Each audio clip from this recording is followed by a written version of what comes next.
பதியே வருவாய்.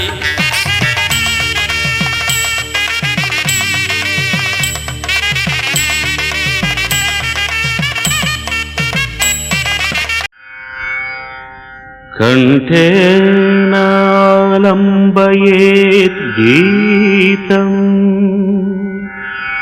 హస్తేన అర్ధం ప్రదర్శయేత్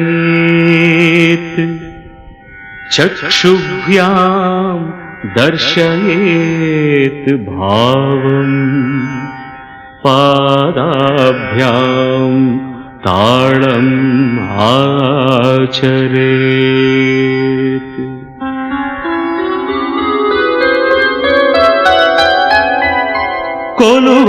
కొలువైయున్నాడే దేవదేవుడు, కొలువైయున్నాడే దేవదేవుడు, కొలువైయున్నాడే కొలువై ఉన్నాడే కోటి సూర్య ప్రకాశుడే, కొలువై ఉన్నాడే కోటి సూర్య ప్రకాశుడే.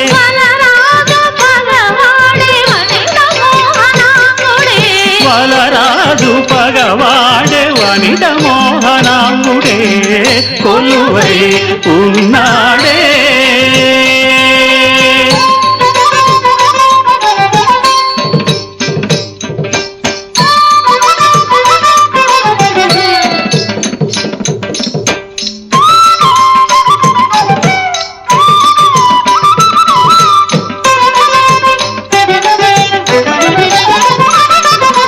పలుకొంకమగు చిలువల కంకణముల మరత్నలు వంకల మణి రుచుల వంకటనర. పలుకొంకమగు చిలువల కంకణముల మరత్నలు వంకల మణి రుచుల వంకటనర.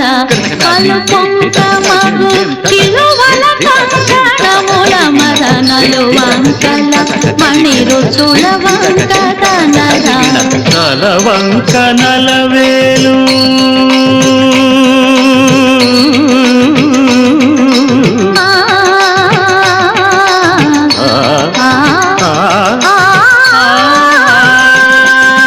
తల వంక నలవేలు కులవంక నెలవంక, తల వంక నలవేలు కులవంక నెలవంక, వల చేతనొక జింక వైఖరి వీరంగ. కొలువై ఉన్నాడే దేవదేవుడు, కొలువై ఉన్నాడే.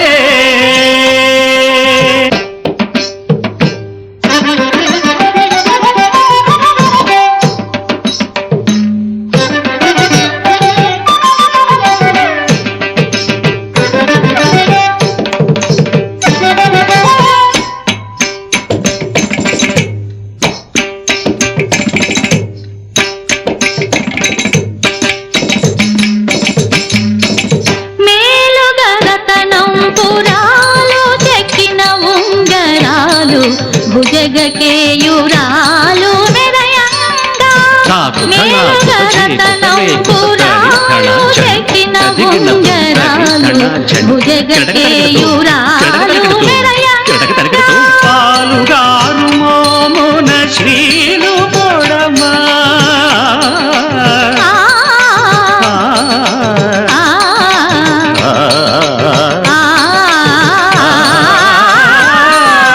పాలుగారు మోమున శ్రీలు పొడమ, పులితోలు గట్టి ఉమ్మోన వాలు బట్టి చెడగా.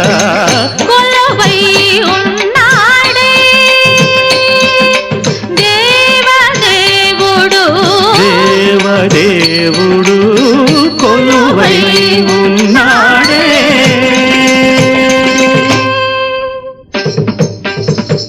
తైతాకిట తకచతి హితతూం తాతాకిట తకచతి హితతూం తయ్యత్తూ తతిహితతు తతిహితతిహితాం తతిహితతధిగణతాధిం ధన్నత్తధిమితై ధన్నత్తజణుతాం ఝణుత్తధిమితాం ధిమితకిట తాం ధణతధిమితాం ధణతఝణుతై ఝణుతధిమితై ధిమితకిట తాం ఝణుతధిమిత తై ఝణుతధిమిత తధిం ధణతఝణుత.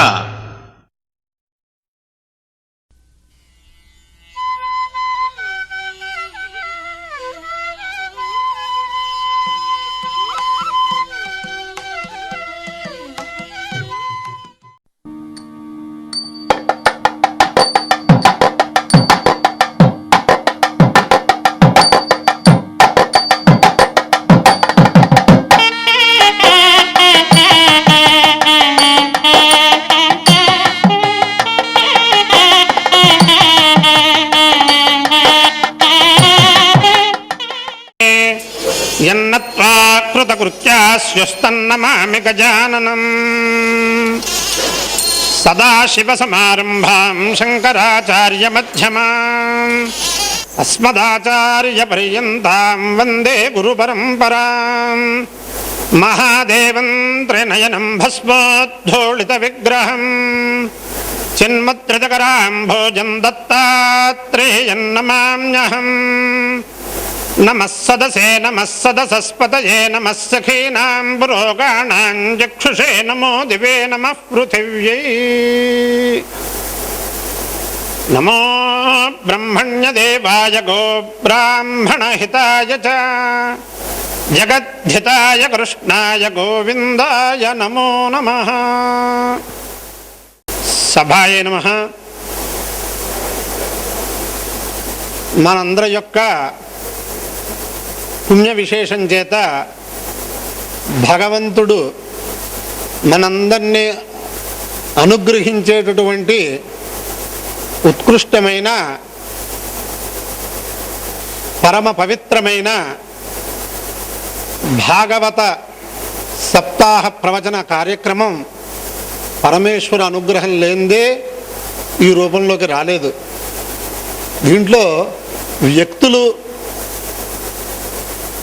చాలా అల్పులు పరమేశ్వర దృష్ట్యా, కానీ వీళ్ళ యొక్క దృఢ సంకల్పాల వల్ల పరమేశ్వరుడు ఆయా గురుమూర్తుల రూపంతో మనందరినీ కూడా అనుగ్రహిస్తూ ఉంటాడు. అందుచేత పరమ పవిత్రమైన గోదావరి తీరంలో రేవాతీరే తపఃకుర్యాన్ మరణం జాహ్నవీతటే దానం దద్యాత్ కురుక్షేత్రే గౌతమ్యాన్ త్రితయం వరం అన్నట్లుగా ఈ గౌతమి తీరంలో పెద్దలు అనూచాన సంప్రదాయంలో అవిచ్ఛిన్నమైన పండిత పరంపరలో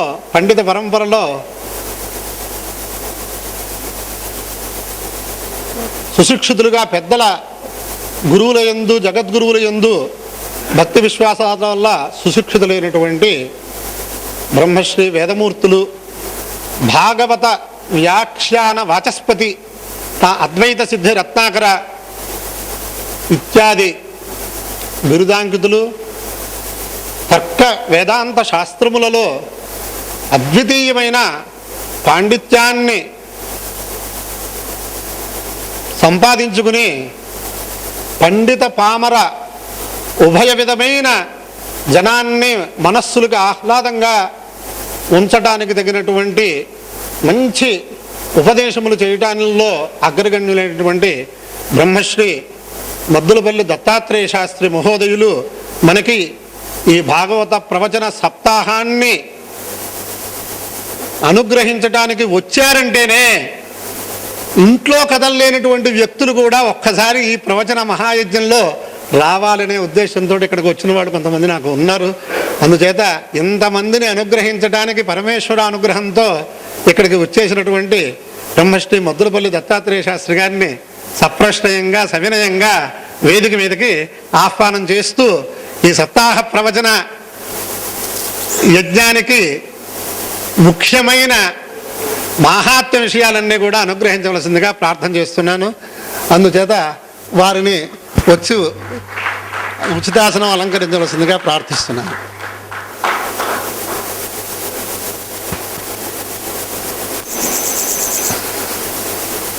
ఇటుపైన మనందరి కోసం ఏకస్వాదు నభుంజీత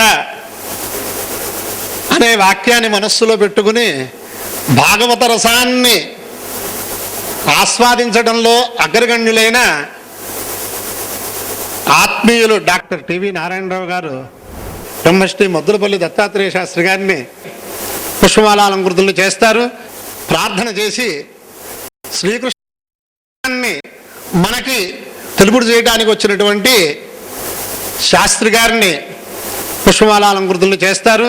అందుచేత ఒక్కసారి దత్తాత్రేయ శాస్త్రి గారి ధర్మపత్ని గారు కూడా పరమేశ్వర అనుగ్రహంతో కించిత్ రుగ్మత వచ్చినా దూరం చేసుకుని ఈ కార్యక్రమానికి వచ్చారు కాబట్టి వారు కూడా ఒక్కసారి ఆ దంపతులు వచ్చేటప్పటికి వేదిక మీదకి రావాల్సిందిగా ప్రార్థన చేస్తున్నాను. ఒక్కసారి యుష్మసి గమధ్యే గావో యత్ర భూరి శృంగా అయాసః అత్రాహ తదరుగాయస్య విష్ణు పరమం పదమవభాతి భూరే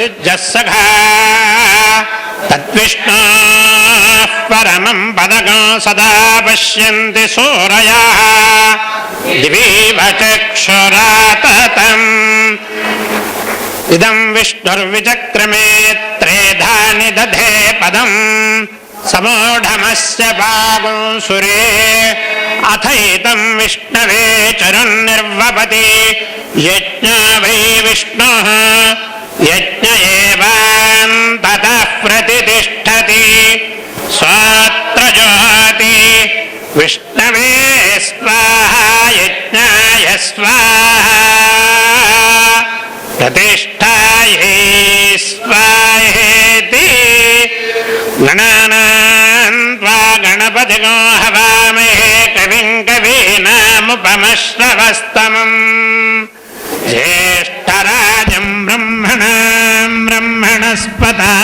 నః శృణ్వన్ దేభిः సేదసాదనం ప్రణో దేవీ సరస్వతి వాజేభిర్వాజినీవతి ధీనామభిత్రియవతు ఆనో దివో బృహతః పర్వతాదా సరస్వతీ యజతాగन्तు యజ్ఞం హవం దేవీ జుజుషాణా ఘృతాచీ శక్మాన్ అచముషతి శృణోతు బృహస్పతే అతియదర్యో అరుహాజ్జమద్విభాతి క్రతుమజ్జనేషు యత్తేదయచ్చవసప్త ప్రజాత తదస్మాసుద్రవిణం దేహి చిత్రం విమిమేత్ పాపయస్వతి దేవానాం ధేనుగో సుదుఘామనవ స్ఫురంతీం ఇంద్రः సోమం పిబతు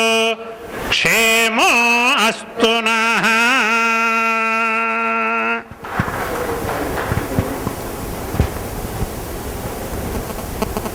ఈ సంధ్యావందన కాలం ప్రయాణం వల్ల అనుకున్న కార్యక్రమం మళ్ళీ మధ్యలో అంతరాయం లేకుండా ఏర్పాటు చేసిన స్థితిలో ఇంకా ఏ మహానుభావుల ద్వారా మనం ఆ అమృతధారలో ఆస్వాదించాలో వారి ప్రసంగానికి సమయం అవుతుంది. ఈ స్థితిలో ఒక్కసారి ఏదైనా సుప్రసిద్ధ పండితులు అనేక మంది ఉన్న సభలో సభా మర్యాద ప్రకారం ఆత్మీయులు డాక్టర్ టివి నారాయణరావు గారు ఒక భాగవత ప్రార్థనా శ్లోకంతో స్వాగత వచనాలు చెప్తారు. తర్వాత మనం యథాసంభవంగా కార్యక్రమాన్ని నడిపించబడతాం. పెద్దలందరికీ నమస్కారం, స్వాగతం. సుమారు 3-4 సంవత్సరాల నుంచి పడుతున్న జీవుని వేదనకి సమాధానం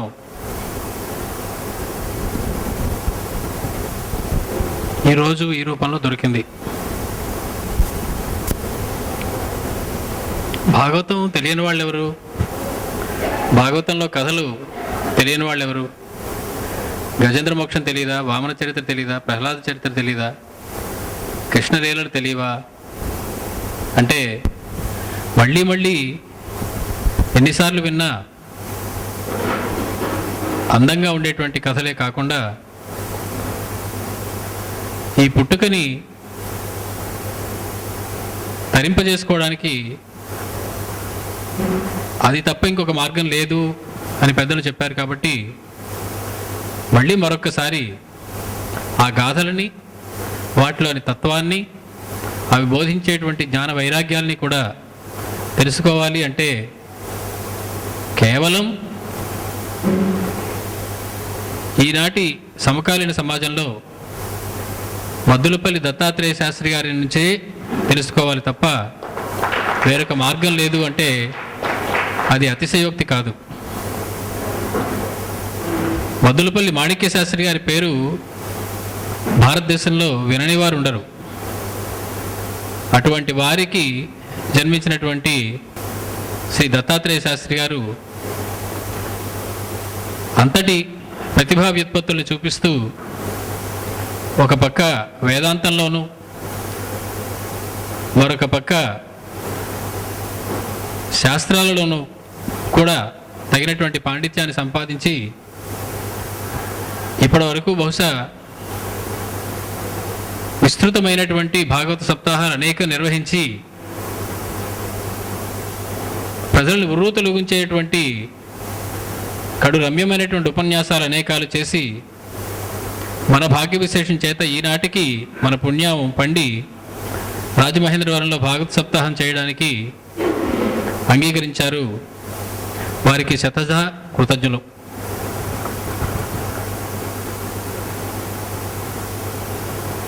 పరీక్షిత్తు సుఖమహర్షితో అంటారు, బ్రహ్మన్ కృష్ణ కథా పుణ్యా మాధ్వీలోపమలాపహ కోను తృప్యేత శృణ్వాన శృతజ్ఞో నిత్యనూతనా. నిత్యనూతనమైనటువంటి కథలటవి. అవి వింటున్నంతసేపు వింటూ ఉంటే బాగుంటుంది, ఇంకా ఇంకా వినాలి అనిపిస్తుంది. ఈ సృష్టిలో ఎవరికైనా ఇంకా చాలు, ఇంకా నేను వినను అని నాకు తృప్తి పడ్డాను అనేటువంటి మనిషి ఉంటాడా అని చెప్పి ఆయన అన్నారు. అటువంటి కృష్ణ కథలని, కృష్ణ తత్వాన్ని మనం రాబోయే వారం రోజుల్లో వినబోతూ ఉన్నాం. సాక్షాత్తు ఆ శ్రీకృష్ణ పరమాత్మ ఈనాడు మన మధ్యలో లేడు కాబట్టి భాగవత పుస్తక రూపంలో ఉన్నాడు అని పెద్దలు చెప్తారు. భాగవత పుస్తకాన్ని పూజిస్తే కృష్ణుని పూజించినట్టే లెక్క. అటువంటి భాగవతాన్ని చెప్పాలి అంటే ఇటువంటి ఆచార్యులకే తగును. కాబట్టి సదాచారంతో సకాలంలో రమ్మని అందరినీ ప్రార్థిస్తూ వచ్చినటువంటి వారి అందరికీ కూడా స్వాగతం పలుకుతూ ఉన్నాను. పెద్దలు చెప్పగా విన్నాను, రామాయణం చెబుతున్నప్పుడు చెప్పేవారికి ఎదురుగా ఖాళీగా వదిలేయాలి అని. ఎందుకంటే ఆ చివర ఆంజనేయ స్వామి కూర్చుని వింటూ ఉంటారట. అలాగే భాగవతం చెబుతూ ఉన్నప్పుడు కూడా ఎదురుగుండా ఎవరూ కూర్చోకూడదు, ఎదురుగుండా స్థలం ఖాళీగా ఉంచేయాలి అని విన్నాను. అక్కడ సుఖమహర్షి కూర్చుని వింటూ ఉంటారు. మనందరం ఈ వారం రోజులు పరీక్షితులం కావాలి. సుఖమహర్షి రూపంలో బ్రహ్మశ్రీ దత్తాత్రేయ శాస్త్రి గారు మనకి అందించేటువంటి భాగవత రసామృతాన్ని అందుకోవాలి అని ఈ చిన్ని ప్రయత్నం. భగవద్ అనుగ్రహం వల్ల నిర్విఘ్నంగా ఈ కార్యక్రమాలు సాగాలి అని వేడుకుంటూ, మనసులోని కోరికని తెలిపిన వెంటనే చాలా బాగుంది అని మెచ్చుకుని సహకరించినటువంటి ఎందరో మహానుభావులు, అందరిలోకి పెద్దలు గుళ్ళపల్లి సీతారామచంద్ర ఘనపాటి గారు, వారికి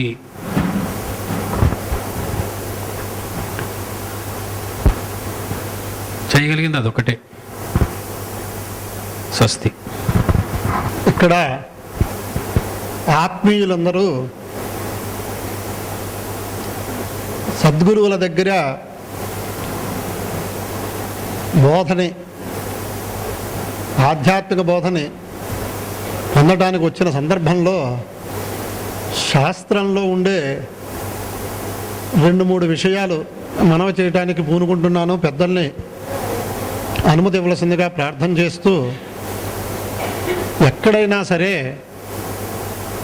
ఉపదేశము ఉపన్యాసము అని 2 రకాలుగా మనం విభాగం చేసుకుంటే, ఉపన్యాసమే ఉపదేశము అనే మాటలు ఎలా ఉన్నా, ఉపదేశంగా పెద్దలు చెబుతున్నటువంటిది మనం స్వీకరించే స్థితి ఎప్పుడు వస్తుంది, ఉపన్యాసంగా స్వీకరించే స్థితి ఎప్పుడు వస్తుంది అంటే, ఏ కార్యక్రమానికి ఏ పద్ధతిలో మనం వెళ్ళాలో తెలుసుకుని ఆ ప్రకారంగా ఆచార వ్యవహారాలతోటి ఉంటూ శ్రద్ధ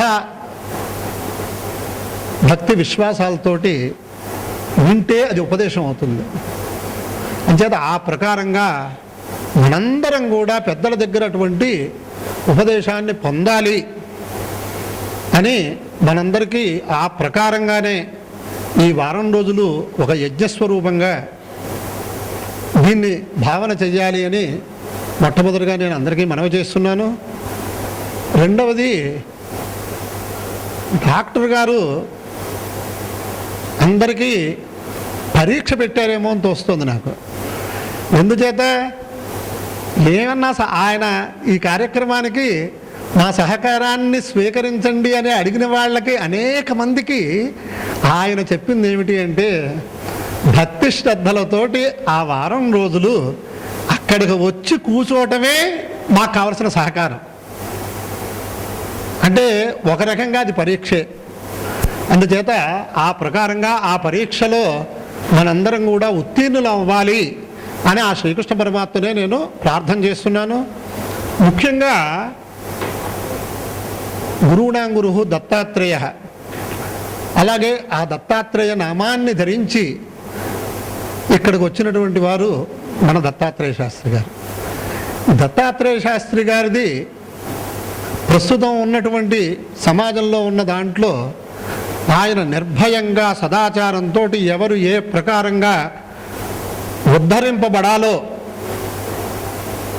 తపన ఉన్న వాళ్ళందరికీ కూడా ఆ విధి విధానాలన్నీ చక్కగా చెప్పేటటువంటి సద్గురువులు. అందుచేత వేదాంగమైనటువంటి పాణిని శిక్షలో చాలా చక్కగా కొన్ని విషయాలు చెబుతూ, కుతీర్థ దాగతం దగ్ధం అపవర్ణంచ భక్షితం నతస్య పాఠే మోక్షోస్తి పాపాహే రివకిల్బిషాత్ అని మనకి ఏ ప్రకారంగా ఎటువంటి గురువుల దగ్గరికి వెళ్ళాలో కూడా ఒక విధానం ఏర్పాటు చేశారు.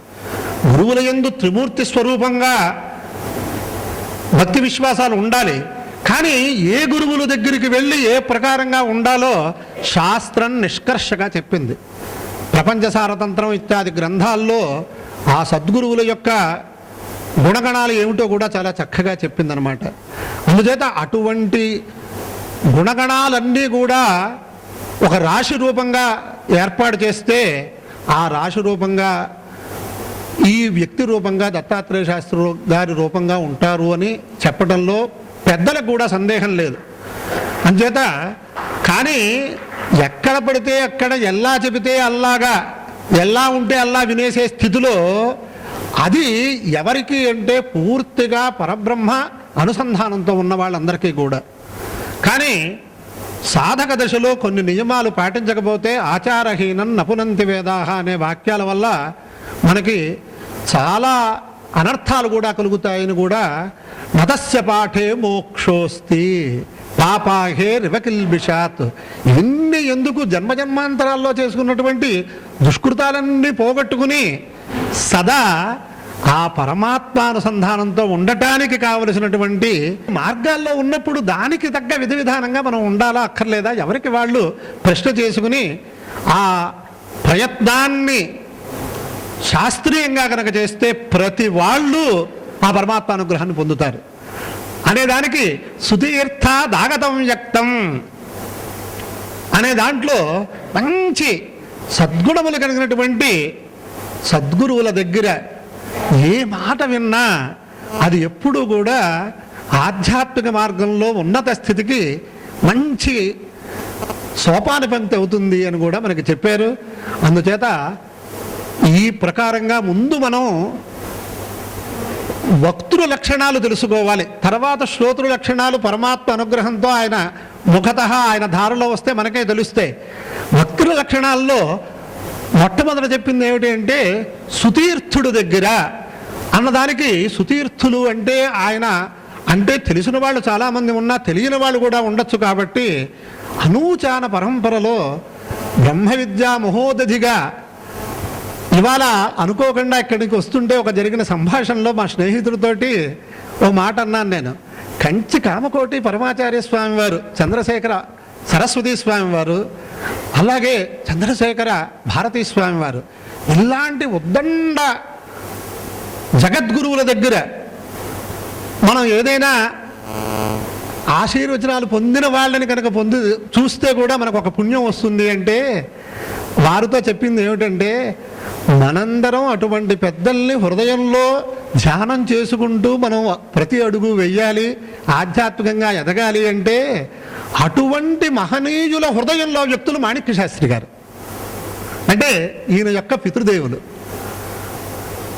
ఎందుచేతంటే మా గురువుగారైన బ్రహ్మశ్రీ బ్రహ్మీభూతులు సన్నిధానం లక్ష్మీనారాయణమూర్తి అవధానుల వారికి కూడా వారు బంధువులు కాబట్టి వారి యొక్క గొప్పతనం పరంపర మా నాన్నగారి ద్వారా వారి ద్వారా విన్నది కాబట్టి అటువంటి కుటుంబంలో పుట్టి అనుష్ఠానయందు చాలా విశేషమైన తాత్పర్యంతో జీవనం సాగిస్తూ ఎవరు ఆయన దగ్గరకు వచ్చినా వారికి తగినటువంటి ఉపదేశాలు చేస్తూ వారిని ఉద్ధరిస్తూ చాలా చక్కనైనటువంటి జీవనం గడుపుతున్నటువంటి ఈ మహానుభావులు ఒకసారి కంచి వెళ్తే ఈయన ముందు ప్రసంగం చేసిన వాళ్ళు ఆ ప్రసంగంలో లోపాలన్నీ కూడా ఆ పండిత సభలో ఈయన చెబితే తర్వాత ప్రసంగం చేసేవారందరూ కూడా ఈయన యొక్క సూచనల ప్రకారం ఈయన యొక్క ఆశీర్వచనాలు చేసి ఆ ప్రసంగాలు చేశారని కూడా నేను విన్నాను. అలాగే చాలా కాలం క్రితం 15 సంవత్సరాల క్రితం బొంబాయిలో మేమిద్దరం కలిసి ఒక సభలో ఉన్నప్పుడు వారి నాన్నగారి గురించి వీరి గురించి చివరికి వీరి శిష్యులైనటువంటి బ్రహ్మశ్రీ రాములాల్ గారి గురించి చెబుతూ రాములాల్ గారి లాగా వాళ్ళ గురువుల దగ్గర ఎంత వేగంగా తర్కశాస్త్రంలో శాస్త్రార్థం చేయటం ఆయన అభ్యసించాడు. ఆ వినాలి, ఆ గంగాజరి వినాలి అనే స్థితిలో కూడా ఉంటే మరి ఎటువంటి పరంపరో మనం తెలుసుకోవడానికి ఇటువంటి చిన్న విషయాలు నేను చెబుతూ, ఇంకా ఆపస్తంభ సూత్రీకులు ఎక్కువగా ఉన్న చోట గురువుల గురించి చెప్పాలి అంటే తమసో వాయేషతమ ప్రవిశతి యమ విద్వానుపనయతే యచ్చా విద్వానితి బ్రాహ్మణం. తనకే పూర్తి స్వరూపం తెలియని వాళ్ళకి ఇంకా ఎదర వాళ్ళకి ఏమి మార్గనిర్దేశం చేయగలరు? అందుచేత పూర్తిగా స్వరూపం తెలుసున్నటువంటి ఆచార్యవర్యులనే మీరు ఆశ్రయించండి అనే వాక్యాలు మనకు కనిపిస్తున్నాయి. అటువంటి ఆచార్యులు మనకి దొరికిన స్థితిలో ఈ సప్తాహ కార్యక్రమంలో అందరికీ కూడా ఉపవాస వ్రతం డాక్టర్ గారు దంపతులు అనుగ్రహిస్తున్నారు. ఇదేమిటండి బాబు ఉపవాస వ్రతం అంటున్నారు అంటే ఉపవాస శబ్దానికి ముఖ్యార్థం ఏమిటి అంటే సమీపే జీవాత్మ పరమాత్మనో వాస ఉపవాస సవిజ్ఞేయ నతు కాయస్య శోషణం. శరీరాన్ని శోషింప చేసుకునేటటువంటి వ్రతాలు అనేకం ఉండొచ్చు. ఇవన్నీ కూడా